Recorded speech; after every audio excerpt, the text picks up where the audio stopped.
민심이지 질병을 통한 감사, 이런 감사가 있을까요? 감사가 있을까요? 네, 있습니다. 하나님을 믿는 사람들입니다. 질병 중에도 감사하는 사람들이 바로 하나님을 믿는 사람들입니다. 왜요? 범사에 감사하는 것이 하나님의 뜻이기 때문입니다. 아멘. 이 땅을 살아가는 동안 우리가 겪게 되는 많은 어려움들, 죄악된 세상 가운데 살아가기 때문에 우리는 크고 작은 어려움들 겪게 되어집니다. 그런데 그런 어려움 중에서 가장 큰 어려움이 있다고 한다면 아마도 병든 것일 것입니다. 그것도 암과 같은 큰 병에 걸린 것일 것입니다. 사람 누구나 살아가면서 병이 듭니다. 그리고 결국은 병으로 죽는 겁니다. 오늘 많은 분들이 궁금해하실 것 같아서 제 얘기를 먼저 하고자 합니다. 저는 신세포암 수술을 받았습니다. 이럴 줄 알았어요. 남의 얘기라고 별로 놀라지도 않아요. 아니, 너무 놀래가지고 지금 어안이 벙벙해졌어요. 아니, 암 수술을 받으셨다니. 그렇죠? 그런 표정 같아요. 이전에도 저 이런저런 사고와 또 병으로 수술도 받았습니다만, 이번에 암이라고 하는 단어가 주는 중압감과 두려움이 얼마나 큰지를 제가 몸소 체험했습니다. 저희 지방의 젊은 한 목사님이 저보다 더 젊은데 암이라고 하는 얘기를 듣고 병원에서 이렇게 서서 의사 선생님한테 들었는데, 순간적으로 자기의 의지와는 상관없이 그 환자복 위에서부터 땀이 나더니 확 다 땀으로 옷이 적셔지고 자기도 모르는 사이에 풀썩 주저앉고 말았다는 거예요. 그렇게 얘기를 하더라고요. 생각해 보세요.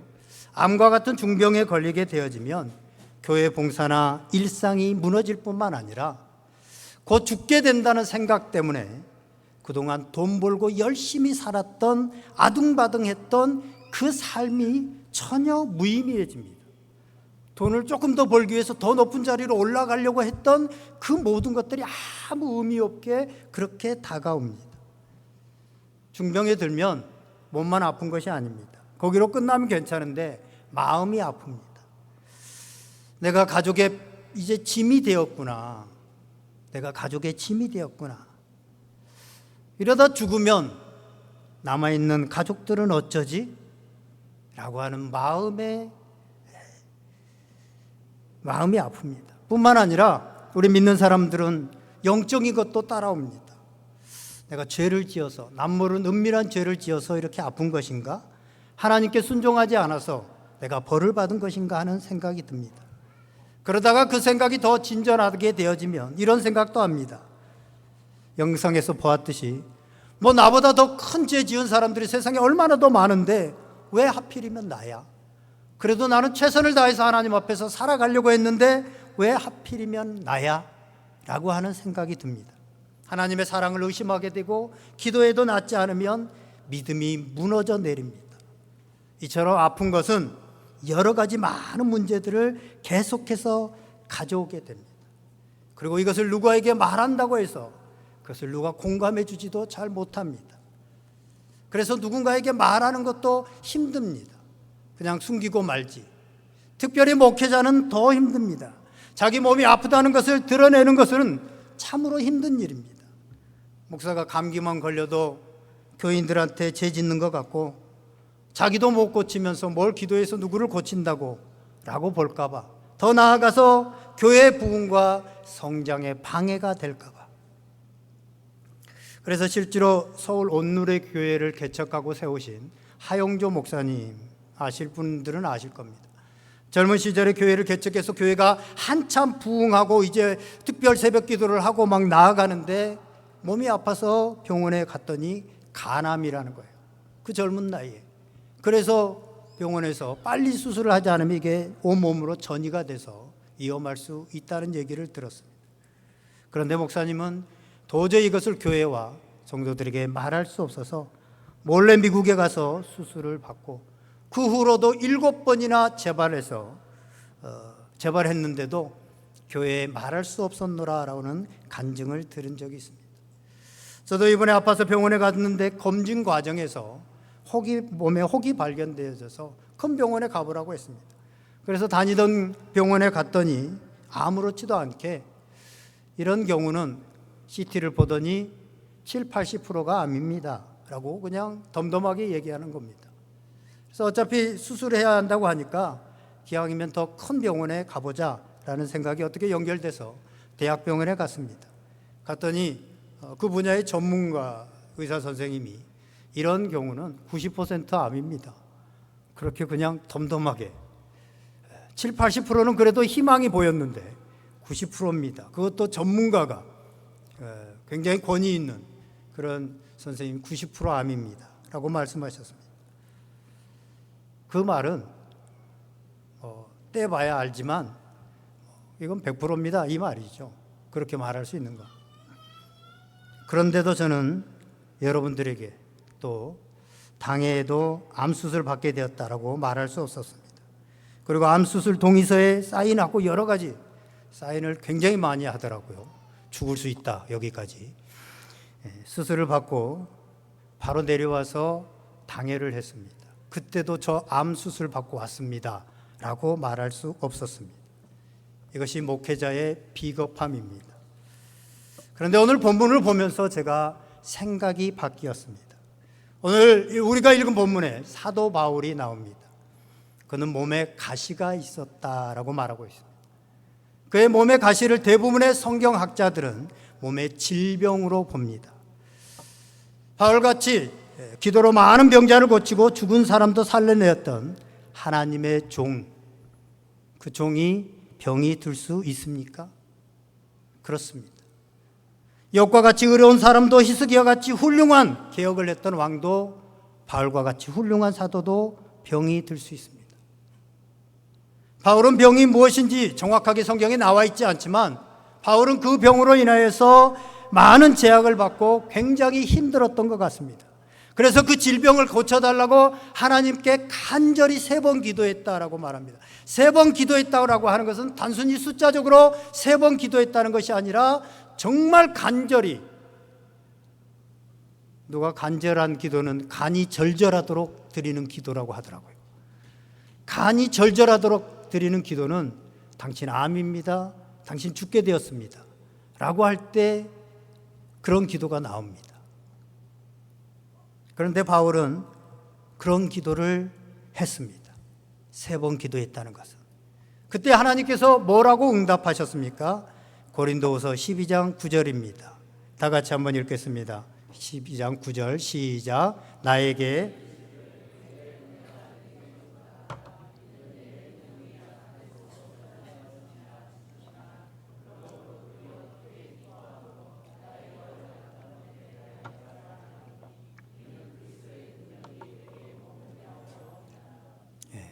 몸의 병을 고쳐달라고 간절하게 3번이나 간절하게 하나님께 기도했는데 하나님께서 주신 말씀이 뭡니까? 내 은혜가 내게 족하도다라는 말씀을 주셨습니다. 이 말은 고쳐준다는 얘기입니까? 고쳐주지 않는다는 얘기입니까? 고쳐주지 않는다는 말입니다. 그런데 그것을 바울은 응답으로 생각하고 고침을 받은 사람처럼 행동하게 되어집니다. 오늘 9절에 보니까 도리어 크게 기뻐했다. 항상 기뻐하는 것이 주님의 뜻이죠. 병이 안 고쳐지고 그 연약함 때문에 고통당하고 무시를 당하는데 크게 기뻐했다라고 말을 하고 있습니다. 또 여러 약한 것들에 대해서 자랑했다라고 말하고 있습니다. 그 이유는 그리스도의 능력이 내게 머물게 하려 함이라라고 말씀하고 있습니다. 성경은 교회에 병든 자가 있고 문제가 있는 자가 있으면 뭐 하라고 말합니까? 기도하라고 말합니다. 기도하면 응답해 주신다고 말씀합니다. 그래서 말씀을 의지하고 기도하면 하나님께서 고치시고 놀라운 기적을 베풀어 주십니다. 할렐루야. 저는 경험을 통해서 이런 기도의 응답을 많이 경험했습니다. 안성교회 와서도, 안성온누리교회 와서도 많이 경험했습니다. 기적적으로 하나님께서 치유하는 일들을 보고 체험했습니다. 이번에도 제가 병으로 스스로도 암이라는 소식을 듣고 기도하고 또 제 아내를 비롯해서 우리 성도들 중에 금식해 주시는 성도님도 있었고, 물론 암이라고 성도님들에게는 말씀을 못 드렸지만 그래도 중환 수술을 한다고 하니까 기도해 주는 성도님과 또 시간 자기 일처럼 기도해 주신 분들로 인하여서 수술 후에 조직 검사를 했더니 암이 아니라 그냥 지방종이래요. 그럴 줄 알았어요.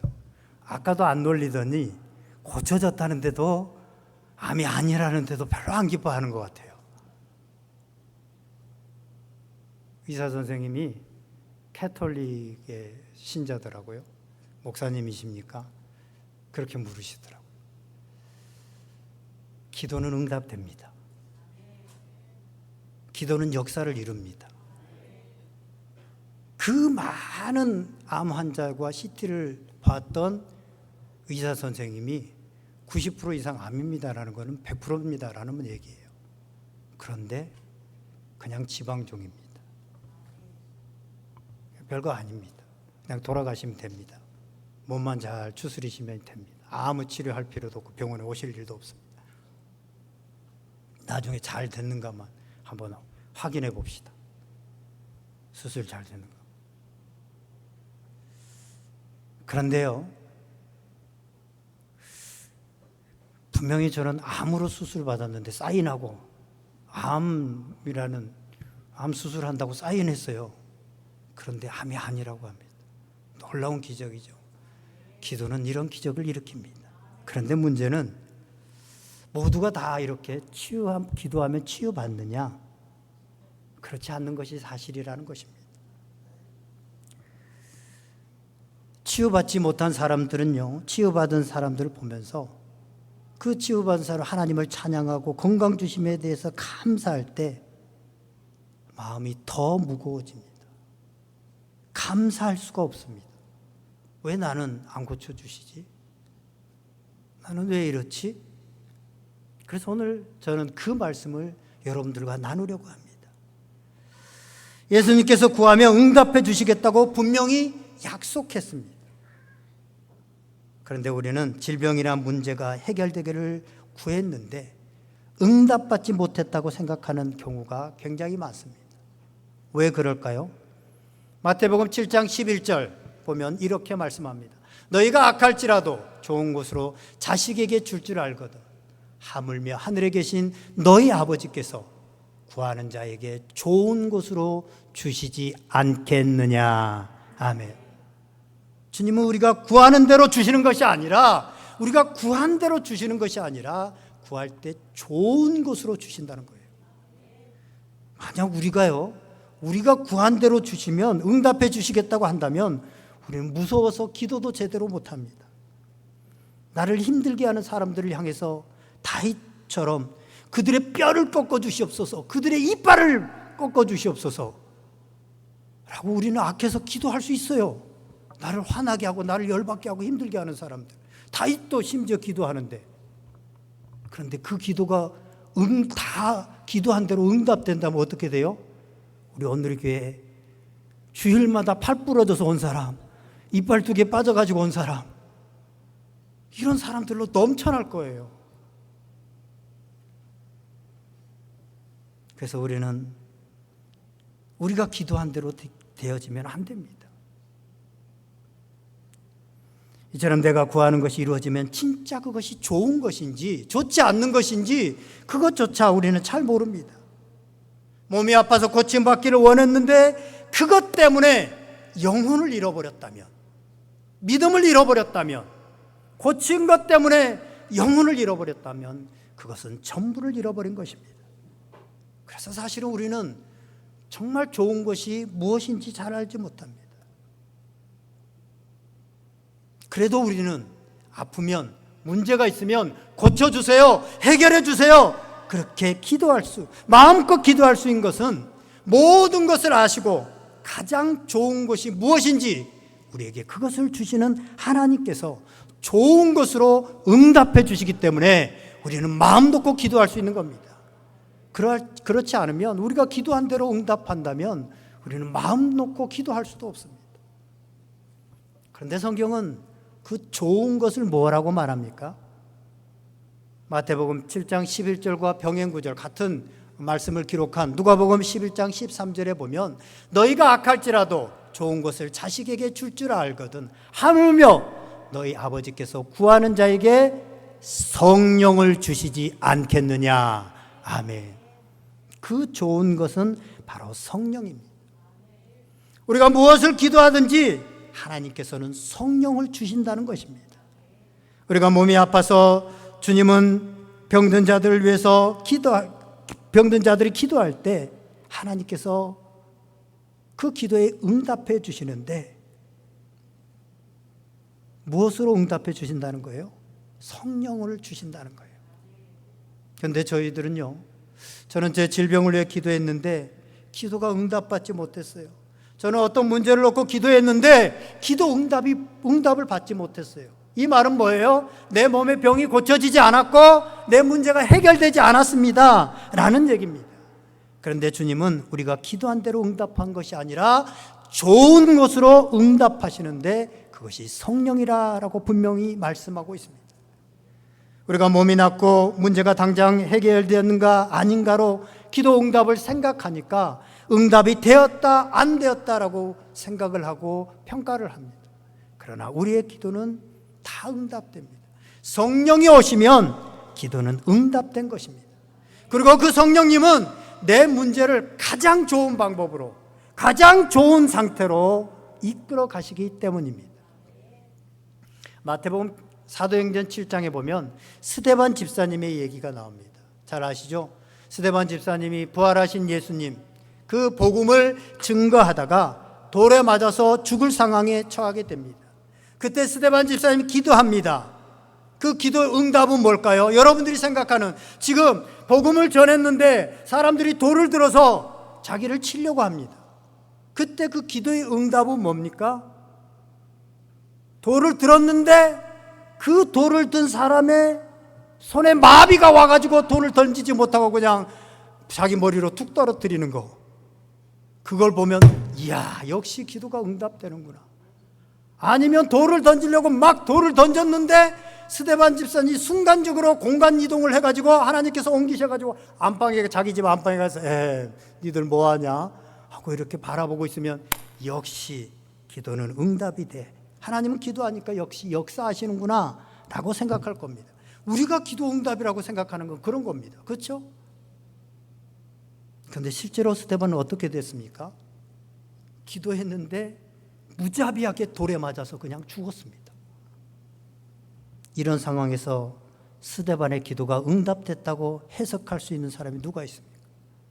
아, 스데반은 기도의 응답을 받았구나.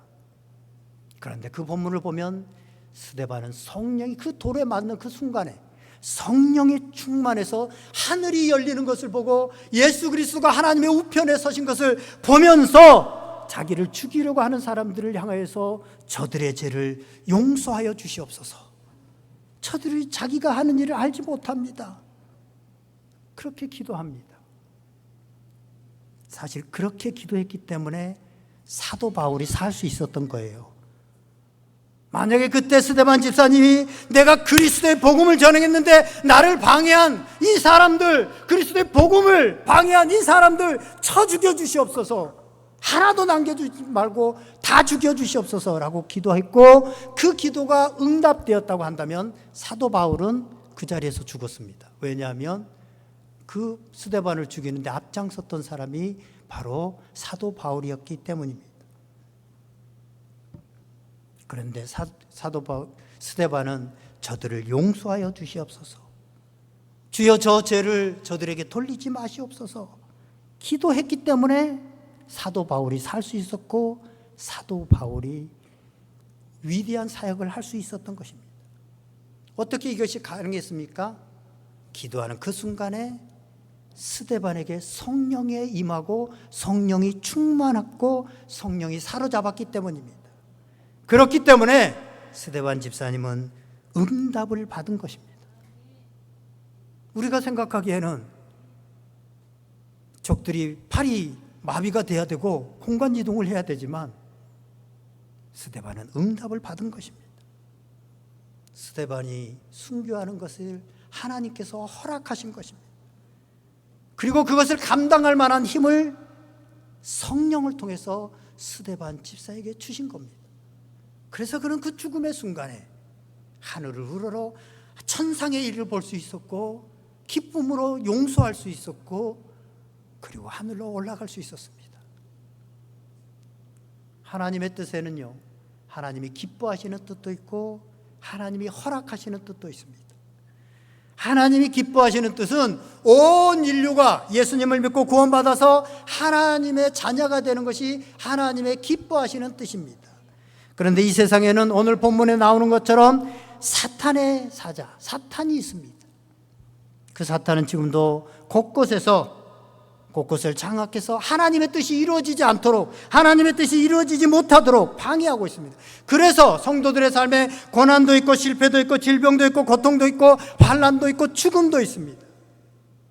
사탄은 하나님의 기뻐하시는 뜻이 이루어지지 못하도록 합니다. 그래서 성도들에게 이런 일들이 있는데 그것은 하나님께서 허락하시는 것입니다. 그러면 우리는 그렇게 생각할 수 있습니다. 하나님이 마귀가 역사하지 못하도록 빨리 마귀를 무적에게 가두시고 하나님 나라가 이 땅에 당장 이루어지게 하면 될 거 아닙니까? 그런데 왜 그렇게 하지 않습니까? 그래서 질병도 있고 고통도 있고 사고도 있고 아픔도 있고 이렇게 만듭니까? 그것을 내버려 두십니까? 라고 말할 수 있습니다. 그런데 여러분 가족 중에 아직 예수님 믿지 않는 가족들 있잖아요. 전 세계에 아직도 복음을 들어보지 못한 민족들도 있습니다. 하나님은 한 사람이라도 더 구원하시기 위해서 마귀 심판하신 일을 미루고 계십니다. 그러므로 성도들이 당하는 고난과 질병, 실패, 죽음이라는 것이 있을 수밖에 없습니다. 이것은 하나님이 허락하시는 겁니다. 그 대표적인 예가 예수님의 십자가입니다. 예수님은 온 인류를 구원하시기 위해서 십자가에 죽으셨습니다. 그것을 하나님께서 기뻐하셨겠습니까?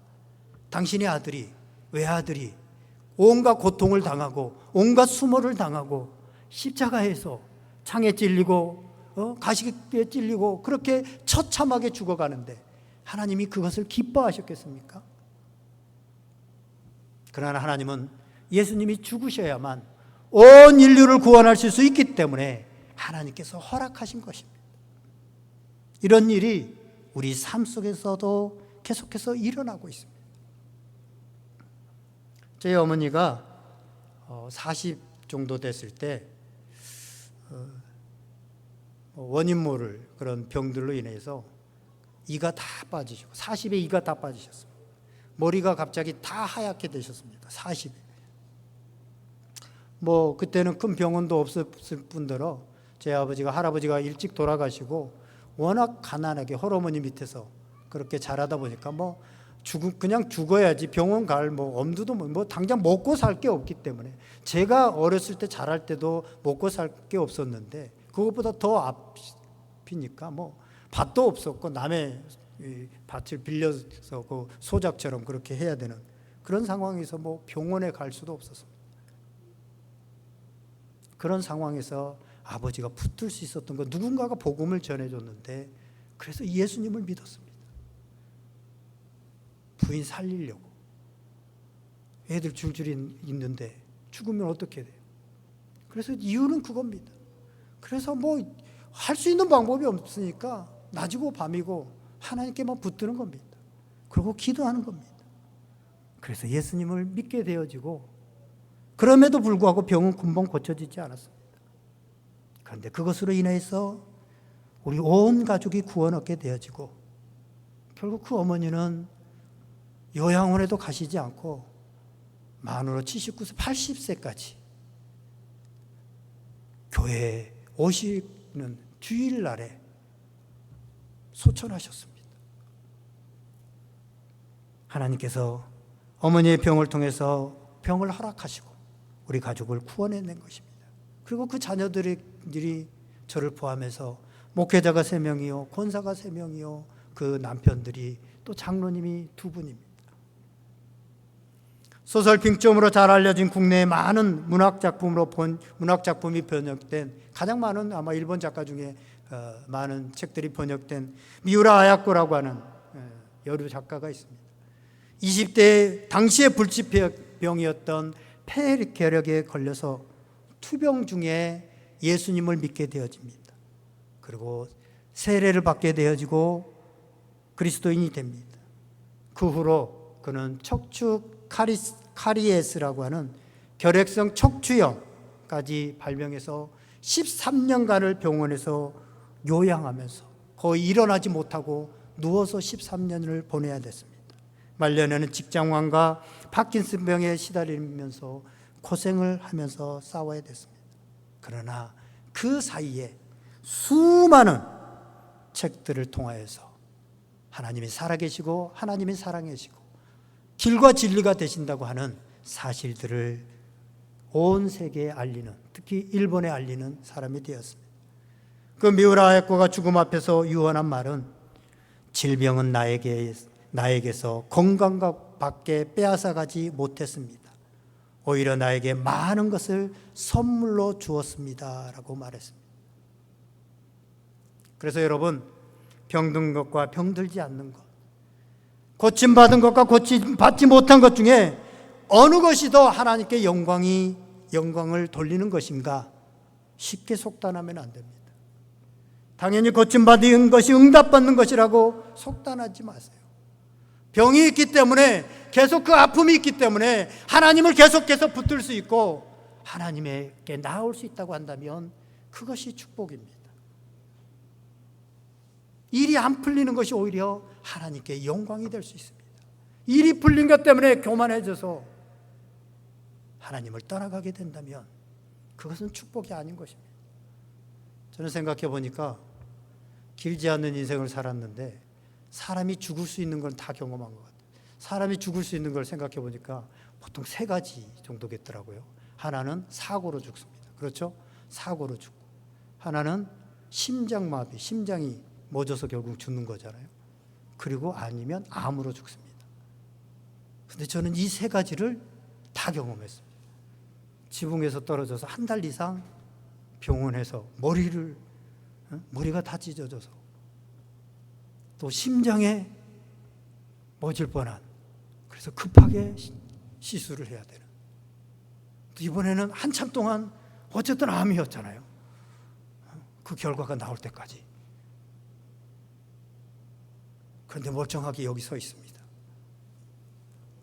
하나님의 은혜일 수밖에 없습니다. 그냥 놔두면 너무 교만해서 쓸모가 없기 때문에 하나님께서는 계속 쳐서 나를 낮추시지 않나 라고 하는 생각들을 해봅니다. 오늘 우리는 찬양을 하면서 응답하신 기도 감사, 거절하신 것 감사라고 하는 찬양을 했습니다. 물론 우리가 생각하고 기도한 대로 되어지는, 응답받는, 우리가 생각하는 그것은 너무나도 감사한 일입니다. 그런데 오늘 바울처럼 거절하신 것도, 거절해서 약하게 된 것도 오히려 감사할 수 있기를 바랍니다. 왜냐하면 그것이 바로 나를 약한 데서 온전하게 하시고 그리스도의 능력이 내게 계속해서 머물게 하는 것이 될 수 있기 때문에 그렇습니다. 세상에 어떤 좋은 것을 줄지라도 그리스도로부터 나를 떠나게 한다고 한다면 그것은 좋은 것이 되어질 수 없습니다. 그러나 어떤 것이, 세상적으로 볼 때 어떤 것이 올지라도 나를 그리스도에게 붙어있게 하고 그리스도의 능력이 내게 머물게 하는 것이 있다고 한다면 그것은 축복일 수밖에 없습니다. 요즘 사람들은요 9988234라는 말을 한다고 합니다. 무슨 말인지 아세요? 우리 오늘 교회가 조금 서울 쪽보다 한 박자가 늦어요. 지방이다 보니까. 9988234라는 말은 99세까지 팔팔하게 살다가 이틀 아프고 3일째 죽는 거. 이게 세상 사람들이 바라는 거라고 합니다. 그렇다고 본다면 이게 축복이라고 본다면 예수님이나 스데반처럼 야고보 사도처럼 불행한 인생은 없을 겁니다.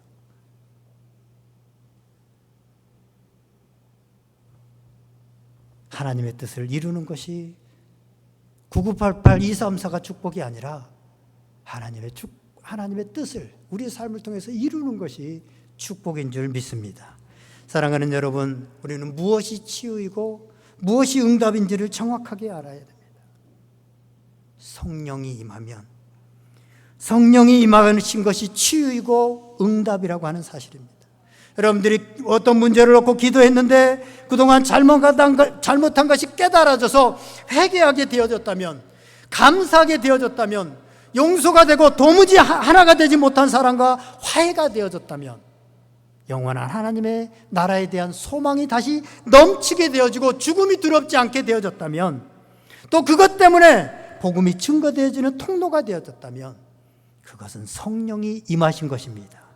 그것이 진정한 치유요 응답인 것입니다. 사랑하는 여러분, 이 감사절에 기도의 응답의 의미를 정확히 알고 거절하신 것에 대해서도 감사할 수 있는 성숙한 믿음의 사람들이 다 될 수 있기를 주님의 이름으로 간절히 축원드립니다. 오늘 말씀 생각하면서 우리 다 같이 한번 기도하겠습니다. 하나님께서 우리에게